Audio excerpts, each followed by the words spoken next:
They called her a queen, but they made her kneel. No throne, no crown, just cold stone beneath her knees.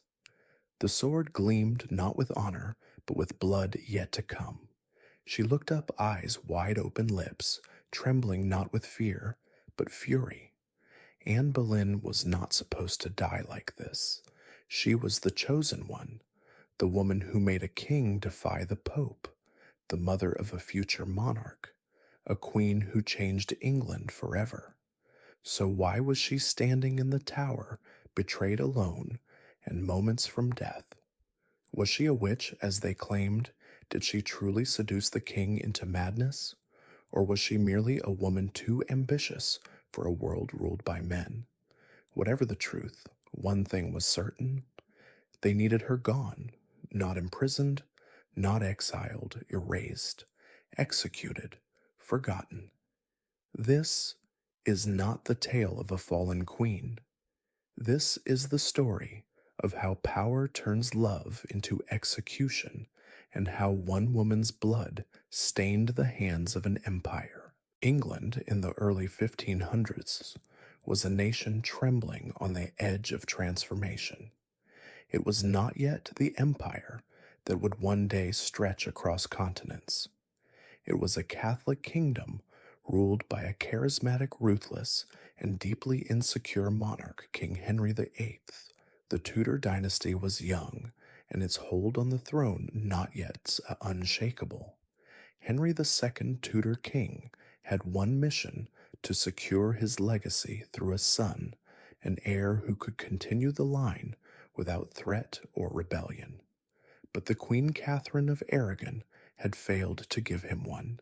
Years passed, children died. Only a single daughter, Mary, survived. And in the eyes of Henry and many of his advisers, a woman could not preserve a dynasty, especially in a Europe brimming with male claimants and papal interference. Henry needed a solution. He believed he found one, not in war, but in the eyes of a woman. Anne Boleyn was no ordinary court lady. Born around 1501 to an ambitious noble family, she had been educated in the Netherlands, and France rare for a woman, rarer still for one not born into royalty. She spoke French, played music, wrote poetry, and above all knew how to captivate. When she arrived at the English court in the early 1520s, she quickly became more than a curiosity. She was a spark. Intelligent, sharp-tongued, and utterly different from the submissive women of her time, Anne refused to be anyone's mistress, not even the king's. And that was precisely why Henry VIII became obsessed. By 1525, the king's infatuation had turned into a storm. He wrote Anne letters, dripping with desire and frustration. She resisted. He promised marriage power, a throne. Still, she waited. Anne's refusal, whether strategic or sincere, drove Henry to the edge of defiance. He would no longer accept the church's authority over his heart or his crown. Thus began the king's great matter, a legal and theological war to annul his marriage to Catherine and make Anne his lawful wife. The Pope said no. Rome was unwilling to bend to Henry's will, especially with Catherine's powerful Spanish family watching closely. But Henry was not the kind of man to hear no and walk away. Instead, he broke with the Catholic Church entirely. He established the Church of England with himself as its supreme head, reshaping the nation's religion, its laws, and its future, all for the sake of marrying Anne Boleyn. In 1533, Anne was crowned Queen of England. The event was spectacular: golden robes, crowds in the streets, trumpets ringing out her victory. But beneath the surface, the kingdom trembled. Many viewed Anne not as a rightful queen, but as an intruder, a seductress, a heretic. The Catholic world called her the concubine and whispered that she had bewitched the king, and the pressure only grew. Anne, now carrying Henry's child, was expected to do what Catherine had failed to deliver a male heir. The future of the entire Tudor project seemed to rest on her womb. But in September of 1533, she gave birth to a daughter, Elizabeth. A healthy child, yes, but not the son Henry had prayed for. And so the danger began to swell. Anne still held the crown, but her grip on Henry's heart began to slip. His eyes wandered, seeing his council, many of whom had never supported Anne, began to circle like wolves. What had begun as a love that defied empires now teetered toward suspicion. The mood at court darkened, whispers turned into accusations, and the woman who once made a king tear down a religion would soon find herself on trial for treason. But not yet. First, she had to watch as her enemies sharpened their knives, not with steel, not yet, but with words, glances, and secrets shared in the shadows. The court that once celebrated her now began to close in, and the queen, who once dared to challenge the pope, would soon face the full wrath of a king scorned. The walls of the palace no longer whispered Anne's name with awe. Now they spat it with venom. What began as flirtation and defiance had turned into a cold, invisible war, one that grew more dangerous with every failed pregnancy and every passing hour that did not produce a son. Anne's reign as queen was less than 3 years old, but the shadows had already begun to coil around her throne. She was clever, outspoken, and fiercely protective of her position, and that made her dangerous. Court life was not just ceremonies and banquets. It was politics sharp as daggers and twice as silent. The same men who had once cheered her rise were now eager to see her fall. Thomas Cromwell, the king's right-hand man and master manipulator, had shifted his allegiance. He once supported Anne's cause. Now she had become an obstacle. Anne's relationship with Cromwell soured over time, especially as they clashed over foreign policy and the distribution of former church lands after the English Reformation. She had made powerful enemies, not just in the Catholic world, but within Henry's inner circle. To many at court, Anne was no longer a queen. She was a disruption, and disruptions were dealt with. At the heart of this turmoil was Henry himself, a king who was growing, increasingly restless, aging, and humiliated. His leg ulcer had returned, making him irritable and short-tempered. His once golden image had dulled both physically and emotionally. Anne's inability to give him a son, combined with her fiery nature, turned affection into fatigue and fatigue into fury. She had given him a daughter, yes, but she had also given him stress scandal and schism. And then Jane Seymour appeared. She was everything Anne was not: quiet, gentle, obedient. She didn't challenge Henry. She soothed him. She didn't argue in council chambers. She lowered her eyes in submission. Where Anne had pulled the king into rebellion, Jane lured him with restoration. She represented a return to calm, a return to control. Henry was mesmerized. Anne knew. She wasn't blind. She saw the glances. She heard the silence where there used to be songs. Jane was becoming the king's new obsession, and Anne's time was running out. By early 1536, Anne suffered another miscarriage. It was a boy. The last thread tying her to Henry's affections snapped that day. Rumors flew. Was it a punishment from God? Was it stress poison? Her enemies didn't need proof. They only needed whispers. The miscarriage became a weapon. Some said the fetus was deformed, a mark of the devil. They murmured in corridors. A dark superstition took root. Perhaps Anne truly was a witch. Then something happened that would push Anne's fate over the edge. A minor musician In her household, Mark Smeaton was arrested and interrogated. Under torture, or at the very least coercion, he confessed to sleeping with the Queen. It was a lie, but it was the lie her enemies needed.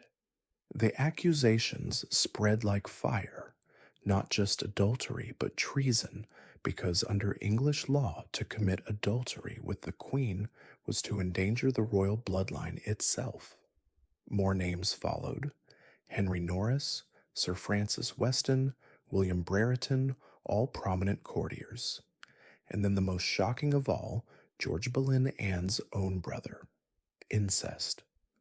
The court gasped. The nobility stared in disbelief. But the machine had been set in motion, and it would not stop now. Cromwell, likely with Henry's unspoken blessing, built a case out of fragments and innuendo. Dates didn't line up. Witnesses contradicted each other, but truth had ceased to matter.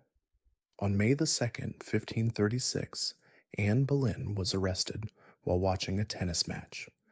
She was taken to the Tower of London, the same fortress where she had celebrated her coronation only 3 years earlier. The irony was venomous. She arrived at the tower in a barge, silent, expressionless, yet holding herself with dignity. But as she entered the gates, her composure cracked. She fell to her knees and cried, "O Lord, help me, as I am guiltless of that whereof I am accused." Inside the tower, Anne was not treated as a queen. She was now a prisoner, locked in a small apartment stripped of her ladies-in-waiting, save for a few chosen by her enemies, meant to spy on her every move. They reported her weeping fits her prayers, her frantic pacing. And yet even then Anne was not broken. She composed herself. She prayed. She prepared. Her trial was scheduled in haste. The court wanted speed, not fairness. On May 15th, Anne stood before a panel of noblemen, including her own uncle, the Duke of Norfolk. The charges were read aloud: adultery, incest, conspiracy to kill the king.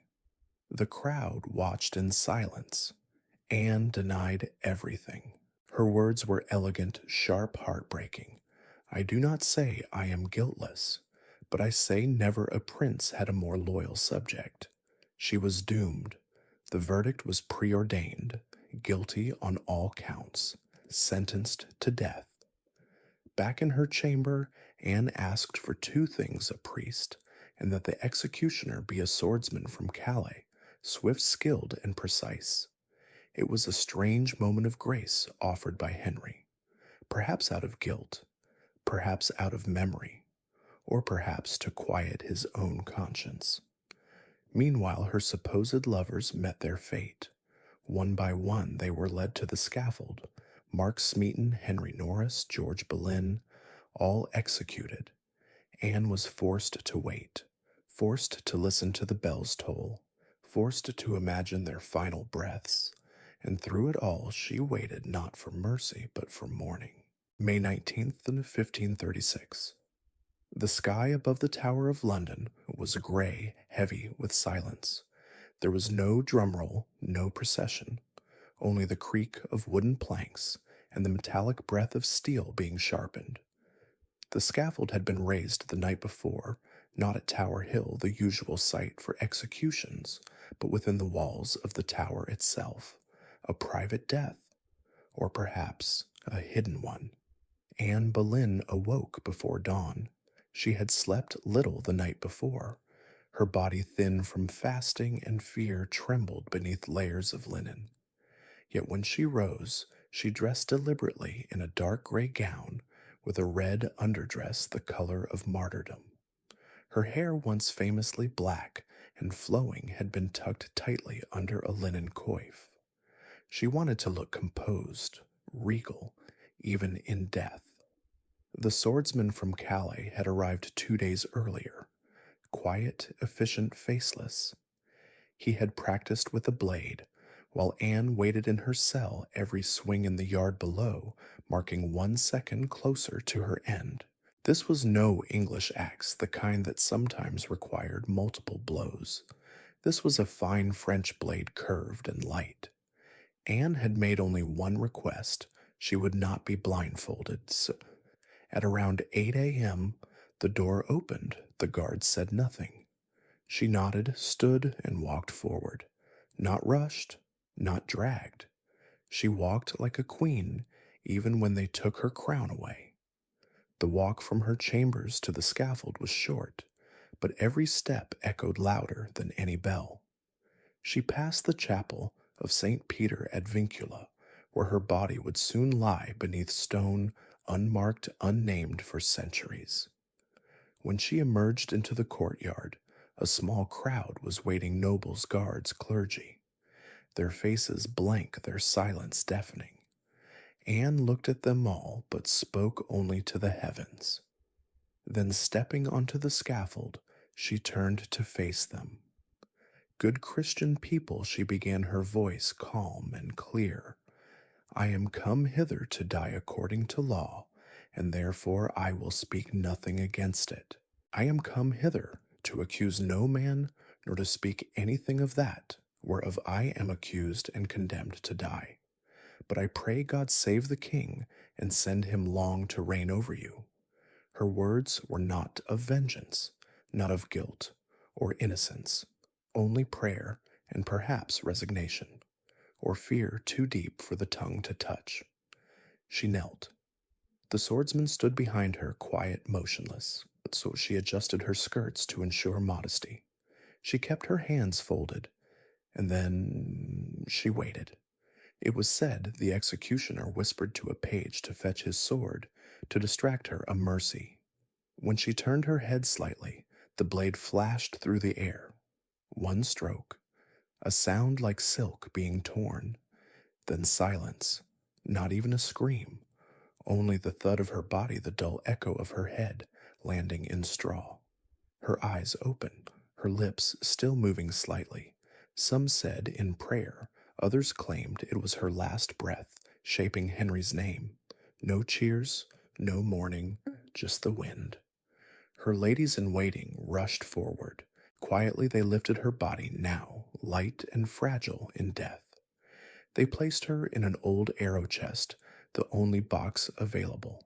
No royal coffin, no ceremony. They carried her to the chapel and buried her beside her brother George, under the stones walked on by hundreds every day. And Henry, he did not weep, he did not wait. Even before her blood dried, he had moved on. The very next day he wore yellow, a color of celebration, and paraded with Jane Seymour. To some it was joy, to others triumph. But to those who had known Anne it was the final betrayal. She had died for love that curdled into power. She had died for ambition, mistaken as treason. She had died because a man could not accept the mirror she held to his soul. The sword that severed her head also severed England from what it once was. Her death sent ripples through court, through church, through time itself. And then they moved on. No statue was raised, no songs were sung, but her ghost remained.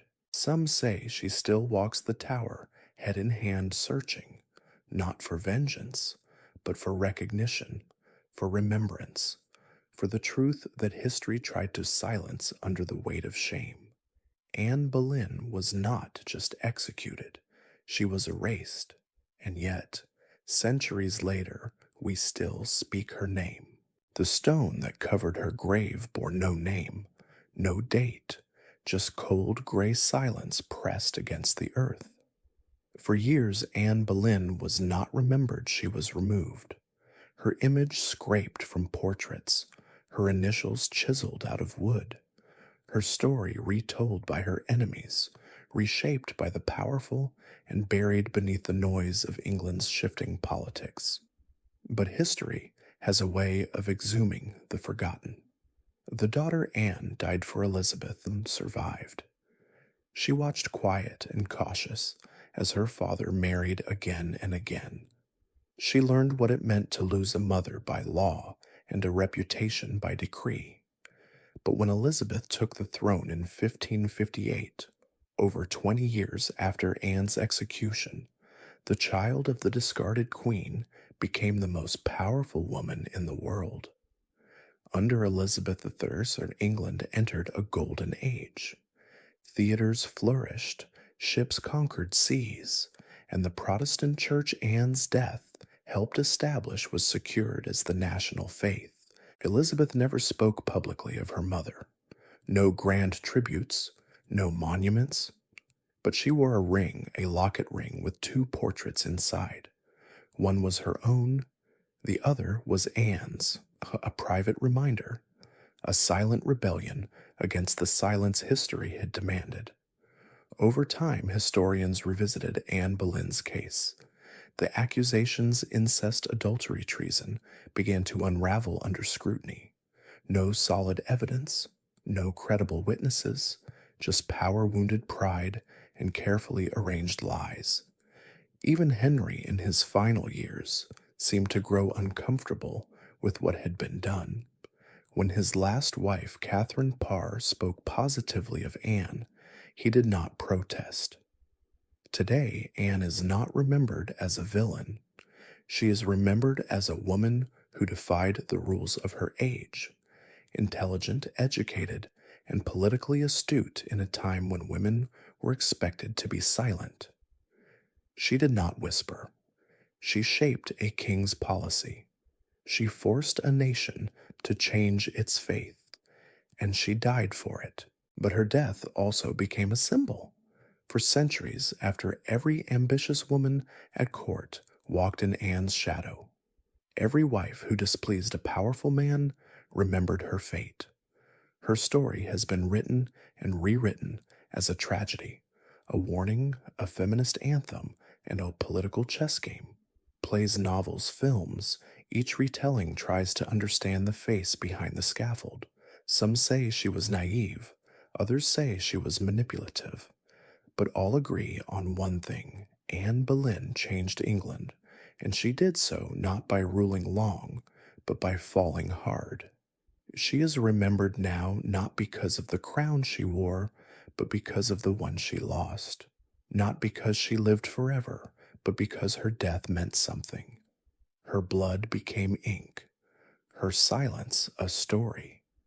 And though her bones lie under a worn stone in a quiet chapel, her voice still echoes. Anne Boleyn's story is one of love, ambition, and betrayal, but more than that, it's a mirror, a reflection of how far someone can rise and how violently they can fall when power changes its mind. She began as a woman who captured a king's heart and ended as a warning etched into history's bones. But hers wasn't the only royal tragedy to shake England's throne. If you thought Anne's end was horrifying, wait until you hear what happened to Catherine Howard, Henry's fifth wife, just a teenager when she was executed for unchastity. Or discover how Edward VI, Henry's only son, was crowned too young and died too fast, his short reign manipulated by greedy nobles hungry for control. Click here to uncover the next tale of betrayal and blood at the Tudor court. And if these voices from the past move you, like they move us, don't forget to subscribe so you never miss another story that history tried to bury. Because behind every royal crown, there's almost always a shadow and sometimes a sword.